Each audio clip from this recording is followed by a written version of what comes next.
పెద్దపల్లి జిల్లాలో ఇటీవల జరిగిన కొన్ని ముఖ్యమైన అభివృద్ధి కార్యక్రమాలు, సంఘటనలు, సమీక్ష సమావేశాలు, సాంస్కృతిక, ఆధ్యాత్మిక, రాజకీయ అంశాల గురించి తెలుసుకుందాం. తెలంగాణ ప్రజాపాలన దినోత్సవ వేడుకలు పెద్దపల్లి జిల్లాలో ఘనంగా జరిగాయి. కలెక్టరేట్లో నిర్వహించిన వేడుకల్లో రాష్ట్ర మహిళా కమిషన్ చైర్పర్సన్ నేరెళ్ల శారద ముఖ్య అతిథిగా పాల్గొన్నారు. రైతు సంక్షేమమే ప్రథమ లక్ష్యంగా పనిచేస్తున్నామని, ఆర్థిక క్రమశిక్షణ పాటిస్తూ ప్రజలకు ఇచ్చిన గ్యారంటీ పథకాలను అమలు చేస్తున్నామని తెలియజేశారు. ఉప ముఖ్యమంత్రి భట్టి విక్రమార్క, ఐటీ పరిశ్రమ శాఖ మంత్రి శ్రీధర్ బాబు జిల్లాలో చేపట్టిన పలు అభివృద్ధి కార్యక్రమాల్లో పాల్గొన్నారు. పెద్దపల్లిలో భవిష్యత్ అవసరాల దృష్ట్యా 30 కోట్ల రూపాయలతో 5 సబ్స్టేషన్ పనులకు అమృత్ 2.0 TUFIDC కింద 50 కోట్ల రూపాయల నిధులతో త్రాగునీటి సరఫరా పనులకు మంత్రులు శంకుస్థాపన చేశారు. పైలట్ ప్రాజెక్టు కింద జోలపల్లి మండలం కాచాపూర్ గ్రామ సమీపంలో 12 ఎకరాల భూమి సేకరించి మహిళల ద్వారా సోలార్ ప్లాంట్ ఏర్పాటు దిశగా చర్యలు తీసుకుంటున్నామని ఉప ముఖ్యమంత్రి తెలియజేశారు.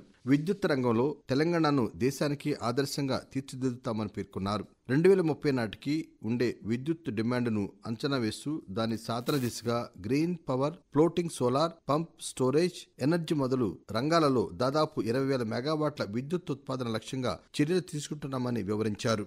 ఓదెల మండలానికి సంబంధించి మానేరు నదిపైన బ్రిడ్జి నిర్మాణం, పెద్దపల్లి బైపాస్, సుల్తానాబాద్ బైపాస్ పనులు చేపట్టేందుకు ముఖ్యమంత్రి సూచనప్రాయంగా ఆమోదం తెలిపారని రాష్ట్ర ఐటీ పరిశ్రమ శాఖ మంత్రి శ్రీధర్ బాబు తెలియజేశారు. జిల్లాలో ఇల్లు లేని 3,500 మందికి ఇందిరమ్మ ఇళ్లు మంజూరు చేస్తామని అన్నారు. యువతకు ఉపాధి అందించే దిశగా టాస్క్ రీజనల్ సెంటర్ను పెద్దపల్లి జిల్లాలో ఏర్పాటు చేశామని మంత్రి వివరించారు. జిల్లాలోని ప్రభుత్వ ఆసుపత్రుల్లో ప్రసూతి సేవలు పెరగడం పట్ల జిల్లా కలెక్టర్ కోయ శ్రీహర్ష ఆనందం వ్యక్తం చేశారు. గైనకాలజిస్టులను, సంబంధిత వైద్య సిబ్బందిని అభినందించారు. ప్రభుత్వ ఆసుపత్రుల్లో పెరిగిన ప్రసవాల సంఖ్య స్ఫూర్తి ఇలాగే కొనసాగాలని, రోగులకు వైద్యులు మరింతగా మెరుగైన సేవలు అందించాలని సూచించారు. మత్తు పదార్థాలకు బానిసైన వారికి విముక్తి కలిగించేందుకు జిల్లాలోని గోదావరి కని జనరల్ ఆసుపత్రిలో 10 పడకల డి అడిక్షన్ సెంటర్ను ఏర్పాటు చేశారు. మత్తు పదార్థాలకు బానిసైన వారికి 15 రోజుల పాటు ప్రత్యేక చికిత్స చేసి మత్తు నుంచి శాశ్వత విముక్తి కలిగేలా చికిత్స చేస్తారు. అవసరమైన వారు పూర్తి స్థాయిలో వినియోగించుకోవాలని జిల్లా అధికారులు పిలుపునిచ్చారు. జిల్లా కలెక్టరేట్లో ఉపాధ్యాయ దినోత్సవ వేడుకలు ఘనంగా నిర్వహించారు. ఈ కార్యక్రమానికి పెద్దపల్లి ఎమ్మెల్యే విజయ రమణారావు ముఖ్య అతిథిగా హాజరయ్యారు. విద్యార్థులను ఉత్తమ పౌరులుగా తీర్చిదిద్దడంలో ఉపాధ్యాయుల పాత్ర కీలకమని ఆయన కొనియాడారు. మంతని ప్రాంతంలోని దేవాలయాల అభివృద్ధికి పక్కా ప్రణాళికలు సిద్ధం చేయాలని రాష్ట్ర దేవాదాయ శాఖ ప్రిన్సిపల్ సెక్రటరీ శైలజ రామయ్యర్ అధికారులను ఆదేశించారు. కాళేశ్వరం, మంతని, రామగిరి సర్క్యూట్ను అభివృద్ధి చేయాలనే ఉద్దేశంతో ప్రభుత్వం ఉందని అన్నారు. 2027లో గోదావరి పుష్కరాలు వస్తున్నాయని, దానికి సంబంధించి ఘాట్లు ఏర్పాటుకు ప్రణాళిక రూపొందించాలని సూచించారు. సింగరేణి బొగ్గుగని సంస్థలో అవినీతి అక్రమాలకు స్థానం లేదని, అక్రమాలపై విజిలెన్స్ శాఖ నిఘా పెట్టిందని సంస్థ సీఎండీ బలరాం స్పష్టం చేశారు.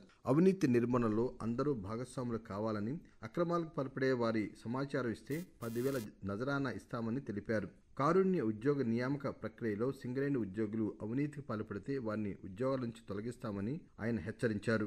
రాజీ మార్గాన కేసులు పరిష్కరించడానికి నిర్వహించిన జాతీయ లోక్ అదాలత్లో రామగుండం పోలీస్ కమిషనరేట్ పరిధిలో 6,903 కేసులు పరిష్కారం అయ్యాయని పోలీస్ కమిషనర్ శ్రీనివాస్ తెలిపారు. బంగాళాఖాతంలో ఏర్పడిన అల్పపీడన ప్రభావంతో జిల్లాలో అతి భారీ వర్షాలు కురిశాయి. ఎగువన కురిసిన భారీ వర్షాల నేపథ్యంలో ఎల్లంపల్లి ప్రాజెక్టు నిండుకుండలా మారింది. జిల్లా కలెక్టర్ కోయ శ్రీహర్షతో మంత్రి శ్రీధర్ బాబు ఎప్పటికప్పుడు పరిస్థితులను సమీక్షిస్తూ పలు సూచనలు చేస్తూ లోతట్టు ప్రాంతాలను అప్రమత్తం చేశారు. జిల్లాలో గణపతి నవరాత్రి ఉత్సవాలు అంగరంగ వైభవంగా జరిగాయి. వీధి వీధిన గణనాథుల వద్ద భక్తి శ్రద్ధలతో భక్తులు పూజలు నిర్వహించారు. ముఖ్యంగా ఆధ్యాత్మిక పట్టణం మంతనిలో రావుల చెరువు కట్ట గణపతి సంస్థ శతవసంతాలు పూర్తి చేసుకున్న సందర్భంగా జరిగిన విశేష పూజలు, అనేక సాంస్కృతిక కార్యక్రమాలు ప్రత్యేక ఆకర్షణగా నిలిచాయి. ఈ కార్యక్రమాల్లో రాష్ట్ర మంత్రి దుద్దిల శ్రీధరబాబు పాల్గొని ప్రత్యేక పూజలు నిర్వహించారు. అదేవిధంగా కొలనూరు గ్రామంలో అయ్యప్ప నగర్ గణేష్ ఉత్సవ సమితి 25 వసంతాలు పూర్తి చేసుకున్న సందర్భంగా అనేక కార్యక్రమాలు నిర్వహించారు. నవరాత్రుల్లో నిమజ్జన వేడుకల్లో ఎలాంటి అవాంఛనీయ సంఘటన జరగకుండా అధికారులు అన్ని ఏర్పాట్లు చేశారు. పెద్దపల్లి జిల్లా వ్యాప్తంగా మహాత్మాగాంధీ జయంతి, లాల్ బహదూర్ శాస్త్రి జయంతి, తెలంగాణ సాయుధ పోరాట యోధురాలు చాకల ఐలమ్మ జయంతి వేడుకలు ఘనంగా నిర్వహించారు. పెద్దపల్లి జిల్లా వ్యాప్తంగా బతుకమ్మ వేడుకలు ఘనంగా జరుగుతున్నాయి. మహిళలు తీరొక్క పూలతో బతుకమ్మలను పేర్చి గౌరమ్మకు పూజలు చేస్తున్నారు.